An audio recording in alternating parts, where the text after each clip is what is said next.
nëse veç kene bën një analizë në për media, vdeq, e shet që ky shtat shqibohet 14 kështu pa problem brenda një vitit. Kisha dashur me përmend edhe një fakt tjetër pse është shumë i madh numri se 7, për shkak që në sektorin privat, sidomos në sektorin informal, inspektorati i punës nuk inspekton.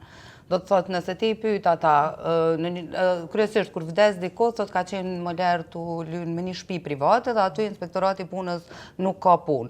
Nuk ka punë as në shtëpia private, gjithashtu sektori i bujqësisë është komplet i pa inspektuar, ndërsa edhe këto pjesa e ndërtimtarisë në disa vende ku mundet më mshef edhe mshefën. Zakonisht na shohim nëse veç kene bën një analizë në për media, vdeq, e shet që ky shtat shqibohet 14 kështu pa problem brenda një vitit. Ndërsa sa i përket numrit të inspektorëve, na si prej vitit 2010 merremi ekskluzivisht me këto çështje, kemi analizuar dhe që kanë rregulluar edhe vendet e tjera, për shembull, nëse marrim Amerikën si vend kapitalist, një inspektor është përgjegjës për 1 milion të punësuar.